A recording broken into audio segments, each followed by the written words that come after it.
দিদি ভাই, আপনার স্বামীর ট্রেন দুর্ঘটনায় একটা হাত, একটা পা আর দুটো চোখ নষ্ট হয়ে গেছে।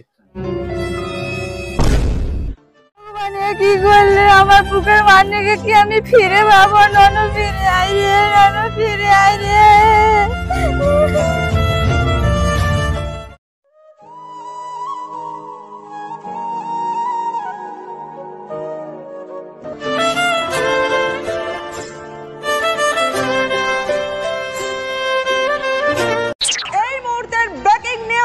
শিয়ালদামুখী কাঞ্চনজঙ্ঘা এক্সপ্রেস তার সঙ্গে ভগবান, আবার ট্রেন দুর্ঘটনা। গত বছর জুন মাসে করমণ্ডল এক্সপ্রেস দুর্ঘটনা হলো, আবার সেই জুন মাসে সেই কাঞ্চনজঙ্ঘা অ্যাক্সিডেন্ট হলো। গত বছর ওই দুর্ঘটনায় আমার দুটো পাড়ার ছেলে গেল। এবছরও তো দার্জিলিং এ আমাদের পাড়ার ছেলে কটা ঘুরতে গেছে। ভগবান, ছেলেগুলো যেন ভালো ভালো ঘুরে আসে। গতবারে দুর্ঘটনায় গোটা পাড়ার লোক যে দুঃখটা পেয়েছে, সে দুঃখটা এখনো কেউ ভুলতে পারিনি আমরা। না, মাঠের দিকে যাই, তোলা টোলা ফেলতে হবে, গেট দেখে আসি। পাড়ার ছেলেগুলো সব বাইরের দিকে গেল ঘুরতে, গিয়ে খবর টবর নিয়ে দেখি কোথায় কি করছে সব।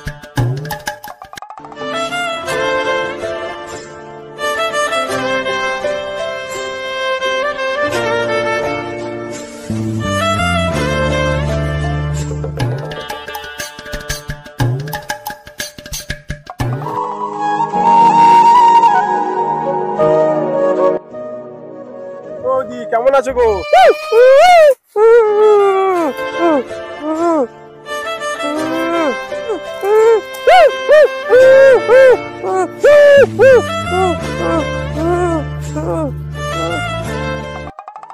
ভগবান, এ কি তোমার নিষ্ঠুর খেলা?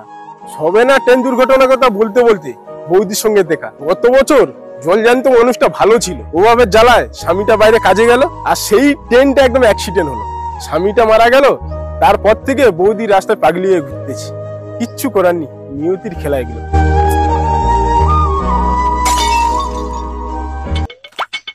ও মা, তোমাকে একটা কথা বলবো ভাবছি।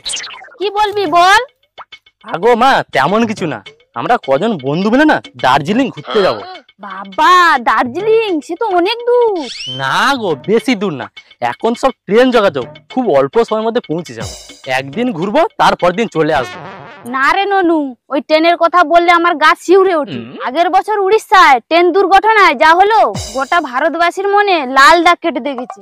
দেখো মা, প্রতিদিন তো একই রাস্তায় যাই, তবু কেন হোঁচট খাই? যার যখন বিপদ আসবে না, ঘরে শুয়ে থাকলেও হবে আর রাস্তাঘাটে হাঁটলেও হবে। সত্যি ননু, ক ক্লাস পড়েছিলি বলে মাকে কত উদাহরণ দিয়ে বুঝিয়ে দিলি, মাও সেই কথাই বুঝে জল। আচ্ছা হোক, যাবি খন। এই না হলে আমার মা। বাবা, কত আজিব খেতে দেখো। আমি ঘরে যাই, ওই কটা খুব কেঁদে ঘরায়। আচ্ছা ঠিক আছে, যাও, আমি ফিরি।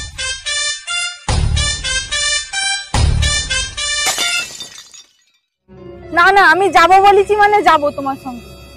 এরকম বাচ্চা ছেলের মতো একদম পাগলামি করুনি। এর পরের বারে যখন যাব তোমাকে সঙ্গে করতে নিয়ে যাবো বলতেছি।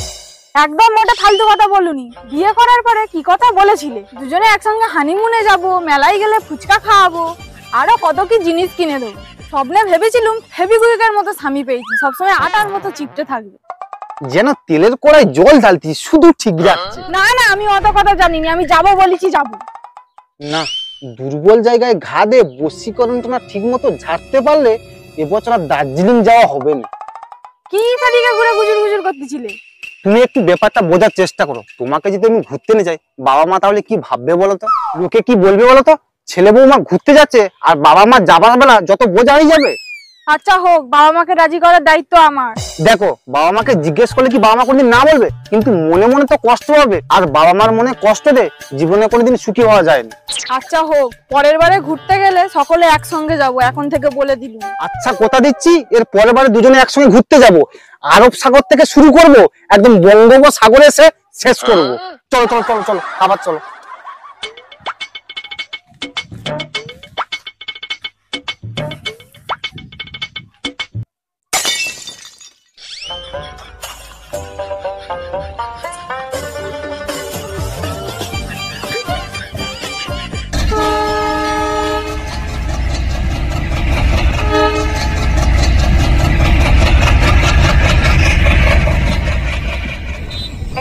प्लेटफॉर्म नंबर 1 से चलने को तैयार है।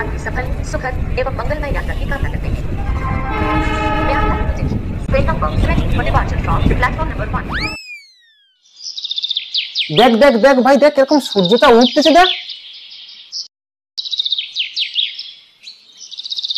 দেখ ভাই, দেখ পাহাড়টা, দেখ কত সুন্দর পাহাড়, দেখ কত সুন্দর পাহাড়। বাবা কি হেভি লেগেছে রে পাহাড়। দেখ পাখি, দেখ পাখি, দেখ পাখি, দেখ পাখি, দেখ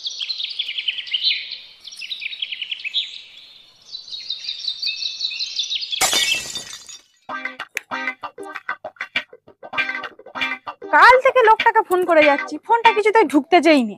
লোকটা যে ঘুরতে গেল, একটু যে খোঁজ খবর নেবো সেইটুকুও করা যাচ্ছে না। এটা আবার কি অচেনা নাম্বার থেকে ফোন করেছে, ফোনটা ধরি।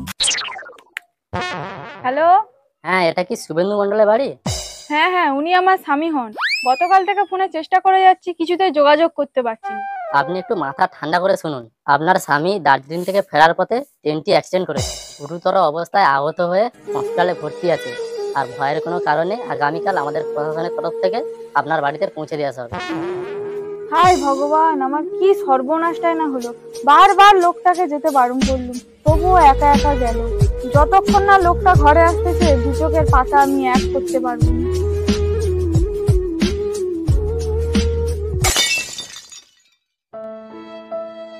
হাবিলদার, ওকে নিয়ে এসো। হ্যাঁ স্যার, চলুন চলুন।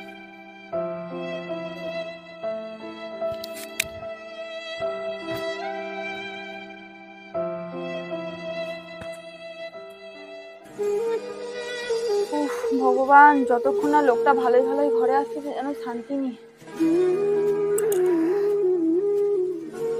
আসুন আসুন, আস্তে আস্তে আসুন। স্যার একটু ধরুন ধরুন ধরুন, আস্তে, সাবধানে সাবধানে আসুন।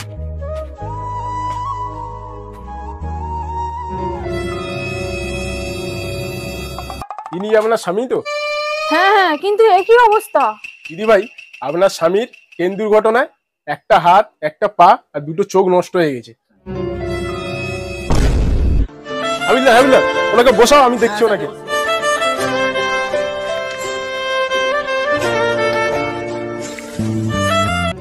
দিদি ভাই ঠিক আছেন? হায় হায় গো, আমার একই সর্বনাশ হলো। বারবার বলেছিলুম যেতে না, তবুও আমার কথা শুনলুনি গো। ম্যাডাম, আপনার যা ক্ষতি হয়েছে সেই ক্ষতিপূরণ তো আমরা দিতে পারবো না। সরকারের তরফ থেকে আপনার পরিবারকে 2 লাখ টাকা চেক দিয়ে আমরা পাশে থাকার চেষ্টা করছি। এই নিন। ম্যাডাম, আপনার স্বামীকে ভালোভাবে দেখভাল করুন। স্যার আসুন, আমরা আসছি। চলুন চলুন।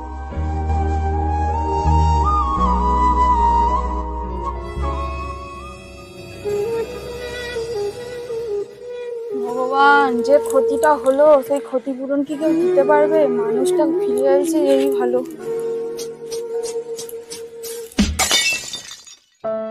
ও ননু রে, তুই আমার ছেড়ে কোথায় চলে গেলি রে? ননু রে, ফিরে আয় রে ননু। তোকে তো আমি বারবার বলেছিলাম রে, তুই যাসনি, তুই যাসনি।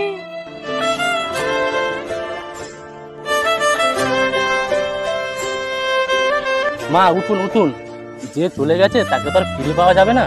সরকারের তরফ থেকে 5 লক্ষ টাকা দিয়ে আপনার পরিবারকে সাহায্য করা হয়েছে। এই নিন, চেকটা নিন। ও পুলিশ বাবু গো, এ টাকা পয়সা নিয়ে আমি আর কি করবো গো? হায় ভগবান, এ কি করলে? আমার বুকের মানিকে কি আমি ফিরে পাবো? ননু ফিরে আয় রে, ননু ফিরে আয় রে।